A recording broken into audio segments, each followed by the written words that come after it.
अस्सलाम वालेकुम class matric student, कैसे बेटा? उम्मीद है आप खैरियत से होंगे। पेपर भी आपके बहुत अच्छे तरीके से गुजर गए होंगे बेटा। क्लास 9 बिल आखिर आपकी ख़त्म हुई। प्रैक्टिकल सेक्शन भी उम्मीद है बेटा आप लोगों ने प्रैक्टिकल वगैरह भी अपने स्कूल में जाकर दे दिए होंगे। आप बेटा चूँकि हमारा काम क्लास मैट्रिक के साथ है और सिलेबस स्टार्ट करना है, सो जून जुलाई का ऑफ आ रहा है बीच में।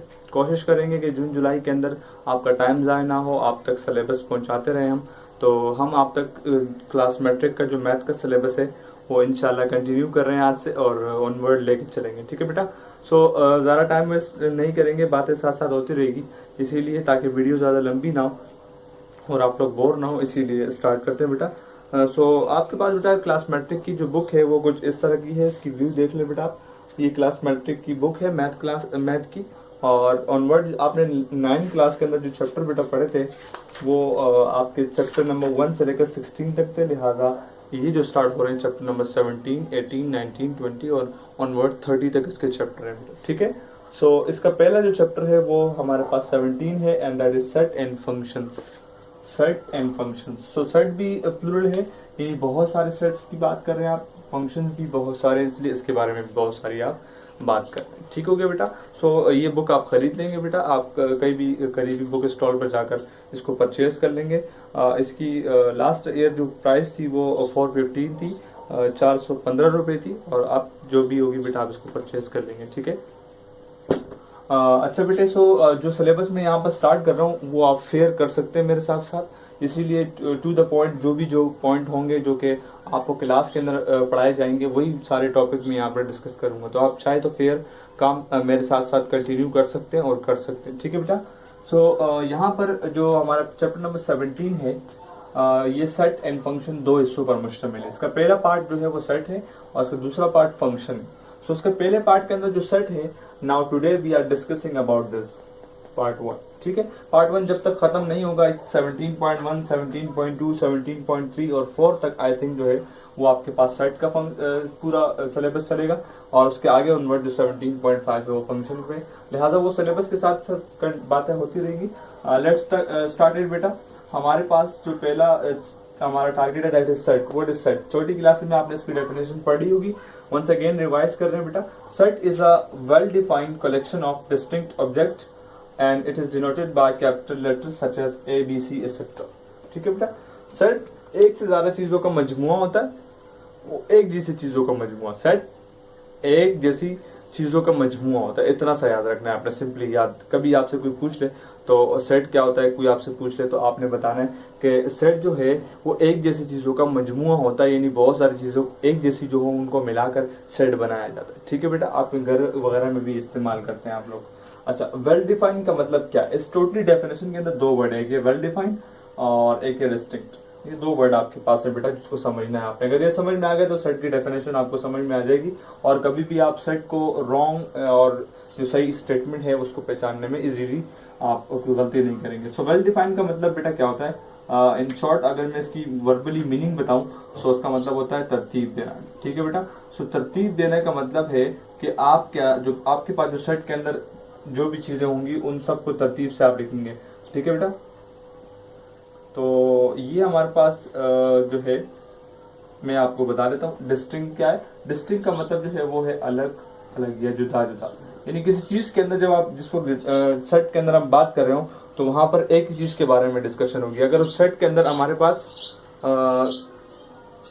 लेट्स सपोज हमारे पास बात हो रही हो स्टूडेंट्स की, तो उस सेट के अंदर टीचर्स नहीं आएंगे। ठीक है बेटा। और अगर आपके पास सेट टीचर्स के बारे में हो तो उसके अंदर स्टूडेंट नहीं आएंगे, मतलब डिफरेंट चीजें होंगी। ठीक है। हमारे पास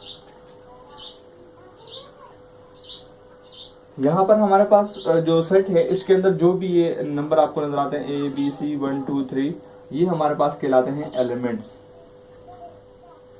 क्या कहलाते हैं? एलिमेंट्स, या इसको मेंबर्स भी कहते हैं।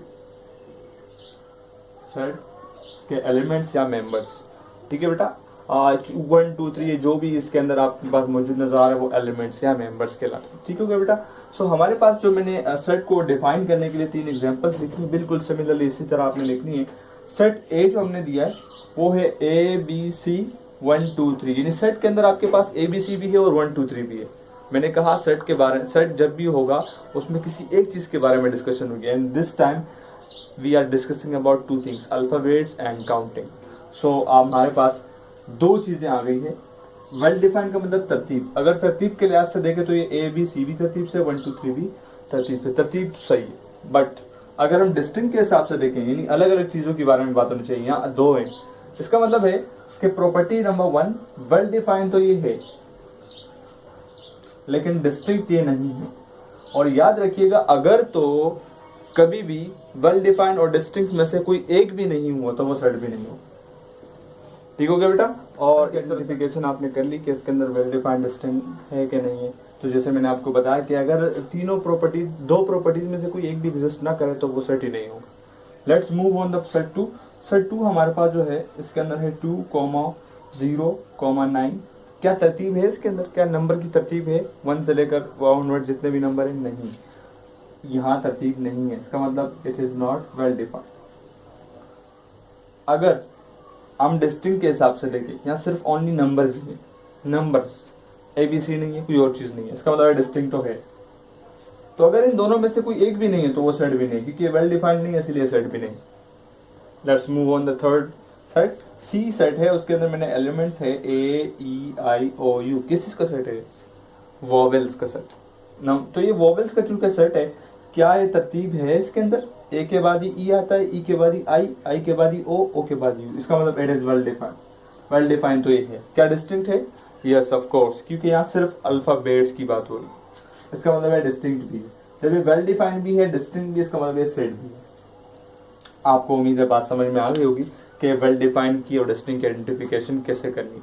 ठीक है बेटा? सो ये हमारे पास सेट की कुछ एग्जांपल्स मैंने थोड़ी बहुत आपको दी थी। ये जल्दी जल्दी से उतार लें बेटा पेयर काम। तो उसके बाद इंपॉर्टेंट सेट्स बहुत सारे हमारे पास डिस्कस करने हैं। वो फर्स्ट लेक्चर के अंदर हमारा टारगेट है कि हम कम से कम तमाम जितने हमारे पास इंपॉर्टेंट सेट्स होते हैं उसके बारे में हम डिस्कशन कर लें, ताकि जब जैसे जैसे एक्सरसाइज के अंदर वो आते रहेंगे तो पहले से ही हमारा आइडिया और कॉन्सेप्ट बना होगा। लेट्स फटाफट से उतार लो बेटा। वगैरह आपने पढ़ ली होगी, और अब मैंने जो आज जैसे आपको बताया कि कुछ इंपॉर्टेंट सेट्स हम डिस्कस करेंगे। सो मैंने कुछ इंपॉर्टेंट सेट्स यहाँ पर लिख लिए, जल्दी जल्दी से एक्सप्लेन कर देता हूँ ताकि वीडियो ज़्यादा लंबी ना हो बेटा। सबसे पहले हम नेचुरल नंबर की बात करते हैं, और नेचुरल नंबर को n से रिप्रेजेंट करते हैं बेटा। और नेचुरल नंबर जो होते हैं वो 1 से स्टार्ट होते हैं और तमाम पॉजिटिव होते हैं, 1 2 3 4 5 6 7 एंटिल टू इन्फिनिटी। कहाँ तक? जहाँ तक आप इसको यूज करना चाहें कर सकते हैं। डॉट डॉट का मतलब इनफाइनाइट। वोल नंबर जो है उसको W से रिप्रेजेंट करते हैं बेटा। और इन दोनों में फर्क क्या है कि यहाँ वोल नंबर में 0 से स्टार्ट होता है एंड सो ऑन 1 2 3 4। छोटी क्लास में आपने पढ़ा है, इसलिए ज्यादा एक्सप्लेनेशन की जरूरत नहीं है। इवन नंबर की अक्सर औकात बच्चों को कंफ्यूजन होती है। वो तमाम नंबर जो 2 के टेबल में आते हैं वो इवन है। 2 के टेबल सिर्फ 10 तक नहीं, 2 10 20, उसके बाद भी 2 11 22, 2 12 24 ऑनवर्ड बहुत लंबा है। ठीक है? लिहाजा जो 2 के टेबल में आते हैं वो इवन, और जो 2 के टेबल में नहीं आते वो ओड। ठीक हो गया बेटा? नेक्स्ट इंटीजर है, बहुत ज्यादा इंपॉर्टेंट जो है हम इस्तेमाल करेंगे। इंटीजर बेटा वो तमाम नंबर होते हैं जो प्लस में भी होते हैं और माइनस में भी होते हैं। इसका मतलब प्लस -1 प्लस -2 प्लस -3। इसके अंदर दो सेट्स मौजूद है इस इंटीजर्स के अंदर, एक पॉजिटिव इंटीजर्स का और एक नेगेटिव इंटीजर्स का। ठीक है? अगर आप सिर्फ इस z के ऊपर प्लस लगाते हो तो सेट के अंदर सारे प्लस वाले इंटीजर होने चाहिए, और अगर इसके ऊपर माइनस लगाते हो तो सेट के अंदर सिर्फ माइनस वाले इंटीजर होने चाहिए। मैंने प्लस माइनस नहीं लगाया, इसका मतलब दोनों एक साथ है। ठीक है? जहां जिसकी जरूरत होगी हम वो इस्तेमाल करेंगे। प्राइम नंबर जो है बेटा वो कौन से नंबर होते हैं? वो तमाम नंबर जिसके दो ही फैक्टर्स हो, यानी दो टेबल्स में आते हो, एक वो 1 के टेबल में आते हो और एक वो खुद के टेबल में आता हो। सो बेटा 2 1 के टेबल में आता है, 2 के टेबल में, इस तरह 3 ऑनवर्ड सारे नंबर्स को आप चेक कर लो, दो ही फैक्टर्स होंगे उसके अंदर, दो से ज्यादा नहीं होंगे। नेक्स्ट कंपोजिट नंबर है बेटा। कंपोजिट नंबर प्राइम नंबर का जो है थोड़ा सा मुतजाद समझ लो। जो प्राइम होंगे वो कंपोजिट नहीं हो सकते, और जो कंपोजिट है वो प्राइम नहीं हो सकते। इसका मतलब प्राइम के अलावा जितने भी नंबर है वो कंपोजिट है।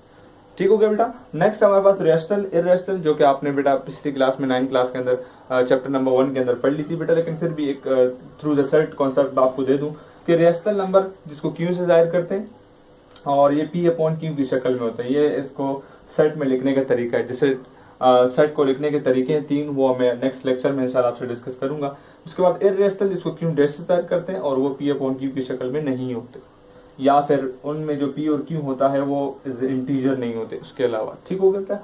ये दो कॉन्सेप्ट इसके अंदर आपको मैंने बता दिया। और आखिरी जो है वो रियल नंबर है, जो कि रेशनल और इरेशनल नंबर से मिलकर बनता है। और इसका सेट कैसे बनता है? रेशनल और इरेशनल के दरमियान यूनियन कर देते हैं तो वो हमारे पास क्या बन जाता है? ये हमारे पास जनाब बन जाता है रियल नंबर।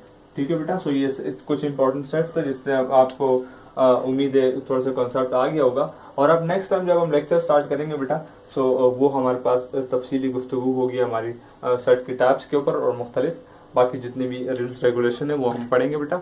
सो आज के लेक्चर के लिए इतना ही बेटा। अगर आप चैनल पे नए हैं सो आपसे रिक्वेस्ट है कि आप चैनल को सब्सक्राइब कर दें, लाइक करना मत भूलें बेटा, चैनल को लाइक कर दें और प्लस इस वीडियो को अपने तमाम उन दोस्तों के साथ ज़रूर शेयर करें जो अभी मैट्रिक में आए क्लास 9 से होकर। अगर तो आप वो जून जुलाई की छुट्टियां जो है वो ज़ाया नहीं करना चाहते तो आप मेरे साथ साथ पढ़िएगा बेटा। इंशाल्लाह जून जुलाई के सेक्शन के अंदर हम अच्छी खासी कोर्स को जो है वो कवर करेंगे।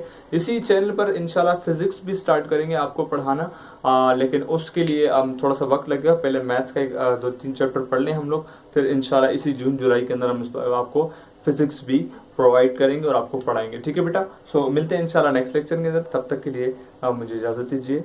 अल्लाह हाफिज़।